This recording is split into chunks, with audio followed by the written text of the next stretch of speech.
राजनीति संभावनाओं का खेल है। राजनीति में किसी की भी संभावना कुछ भी बनती है।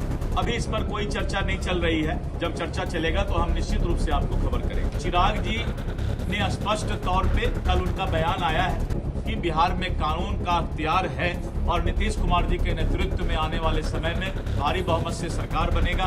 और 243 सीट मैं इसलिए बोलता हूं कि हर सीट को जिताना चिराग पासवान की जिम्मेवारी है। सीएजी के रिपोर्ट में बिहार सरकार के सभी पदाधिकारी ने और स्पष्ट तौर पर प्रेस को सूचना दिया है कि ये फाइनेंशियल बैकलॉग इसको कहते हैं। और 1995 में कितना था ये ख्याल नहीं है।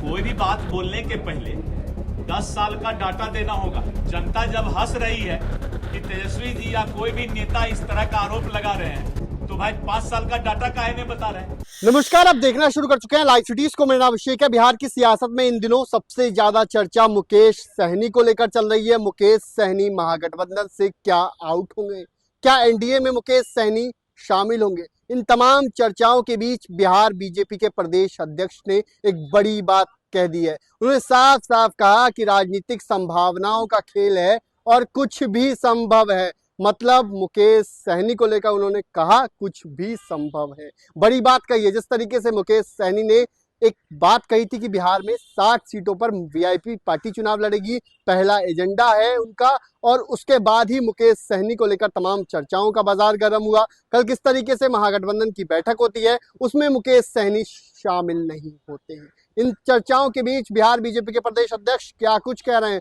पहले आप वो सुनिए। काफी चर्चाएं हो रही हैं, क्या दिल आप लोग खोल कर देखिए, राजनीति संभावनाओं का खेल है। राजनीति में किसी की भी संभावना कुछ भी बनती है, इसलिए मैं इस पर कोई चर्चा नहीं करना चाहूंगा। राजनीति में कुछ भी संभव है। लेकिन संतोष सुमन ने जिस तरह से कहा है उसमें लगता है क्या मुकेश सहनी? मैंने कहा कि मैं इस पर कोई टिप्पणी नहीं करना चाहूंगा। बस इतना ही कहा कि राजनीति संभावनाओं का खेल। सर, मालेगांव ब्लास्ट में सभी आरोपी बरी कर दिए गए। ये माननीय न्यायालय का मामला है, इस पर व्यक्तिगत रूप से किसी को कुछ बोलना उचित नहीं। आतंकवाद का जो आरोप लगाया गया था, ये पूरा देश देख रहा है, इसीलिए जो है जो देश पब्लिक डोमेन पर देख रहा है उस पर न्यायालय के बातों पर बहुत टिप्पणी नहीं करना है। लेकिन ये जरूर है कि पूरा देश इस बात को समझ रहा है। सर, सीट शेयरिंग को लेकर क्या कुछ चर्चा हो रही है एनडीए में? अभी इस पर कोई चर्चा नहीं चल रही है। जब चर्चा चलेगा तो हम निश्चित रूप से आपको खबर करेंगे। चिराग पासवान लगातार प्रेशर बना रहे हैं। देखिए, ये आपकी सोच है, हमारी सोच ऐसी नहीं। लेकिन चिराग पासवान का ये कहना कि प्रदेश में जो है अपराध बढ़े हैं, सरकार में रहकर और सरकार के खिलाफ इस तरह का बयान। ये चिराग पासवान जी ने अपराध के बारे में उस दिन कहा जिस दिन एक घटना घटी थी। लेकिन जब उन्होंने देखा कि नहीं, बिहार सरकार में कानून का अख्तियार है, गोपाल खेमका की हत्या में हत्यारा पकड़ा गया और एक इनकाउंटर हुआ, और उसी तरह से उन्होंने देखा कि जो गैंगस्टर का पारस अस्पताल में हुआ, 3-4 दिन के अंदर कलकत्ता तक से जो है पुलिस ने खींचकर उसको ले आया।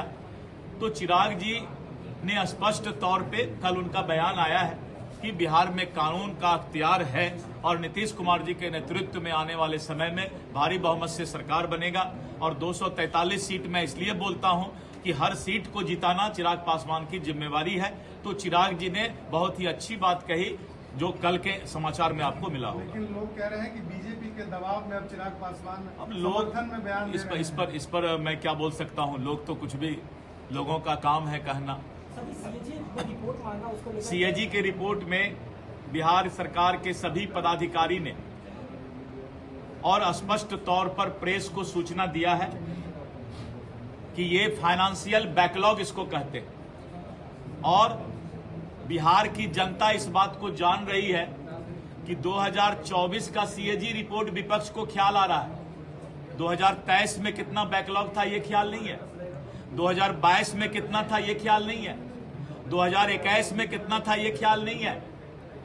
और 2005 में कितना था ये ख्याल नहीं है। और 1995 में कितना था ये ख्याल नहीं है। कोई भी बात बोलने के पहले 10 साल का डाटा देना होगा कि 1,09,000 का हिसाब पिछले साल, 98,000 का उसके पिछले साल, ये फाइनेंशियल बैकलॉग सिस्टम है और इस फाइनेंशियल बैकलॉग, इसको वित्तीय बैकलॉग बोलते हैं कि 3 साल 4 साल में अलग अलग डिपार्टमेंट से हिसाब आता है और वो बैकलॉग क्लियर होता चला जाता है। क्या ये 70,000 करोड़, क्या पिछले पहले 1,09,000 करोड़ नहीं था क्या?